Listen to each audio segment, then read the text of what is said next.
Baik, bismillahirrahmanirrahim. Assalamualaikum warahmatullahi wabarakatuh. Baik, di video kali ini kita akan membahas pada bab 3 tentang bioakustik.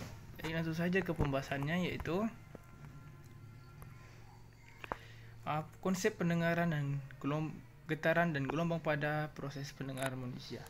Proses pendengaran dimulai dari telinga luar yang menangkap suara berupa getaran atau gelombang di sekitar kita. Lalu, suara diturunkan ke liang telinga sehingga memberikan tekanan atau pukulan pada gendang telinga, atau disebut dengan membran timpani.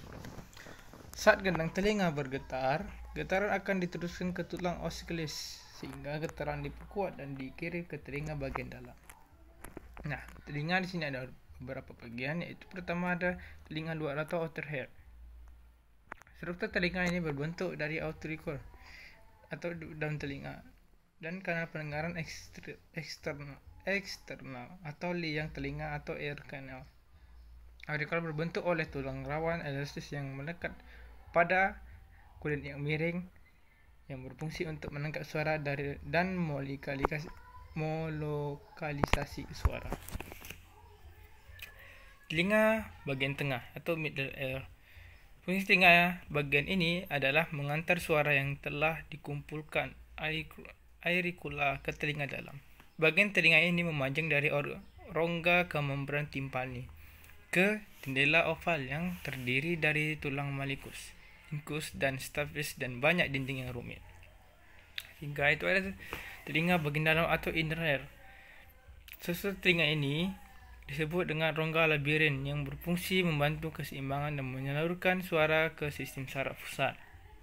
Rongga ini berbentuk dari labirin osseus, yaitu rangkaian tulang temporal, dan labirin membran atau kantung dan saluran membran. Proses kerja alat bantu dengar pada manusia.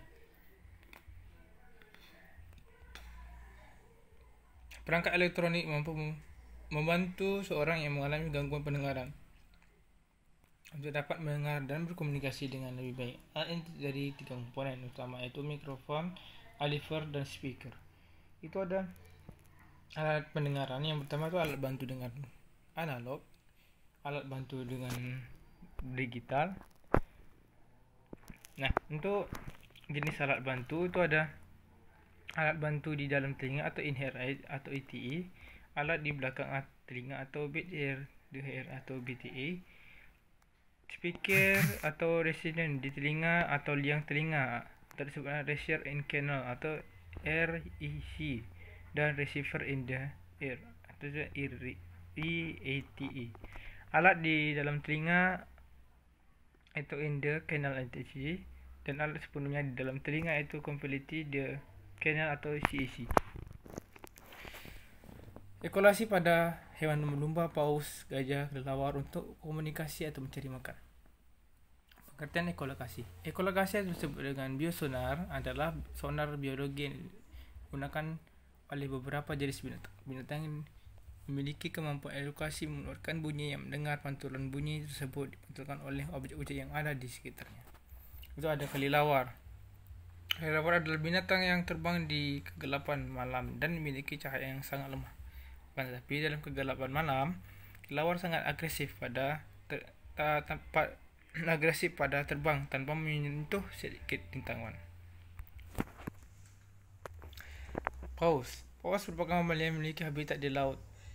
Proses evolusi pada beberapa spesies paus memberikan jalan bagi mamalia tersebut untuk mengembangkan kombinasi ekolokasi. Salah satu pencapaian terbesar dalam evolusi paus adalah keberadaan organ pemancar gelombang ultrasonik alami yang berguna sebagai ekolokasi untuk memburu mangsa, berkomunikasi untuk menghindari halangan rintangan bawah laut yang gelap dan memiliki jarak pandang yang terbatas. Lumba-lumba merupakan spesies ramah yang sering dijumpai di lautan lepas. Mamalia laut ini merupakan hewan yang sangat cerdas dan dapat berkomunikasi secara kompleks. Dengan kawanannya, gelombang suara mereka ciptakan akan membantukan dan memberikan banyak informasi, mulai dari berburu, komunikasi, hingga memecahkan masalah. Nah, mungkin itu sekian dari video pada bab 3 ini. Saya undur diri. Apabila ada kesalahan dalam kata-kata, saya mohon maaf. Wassalamualaikum warahmatullahi wabarakatuh.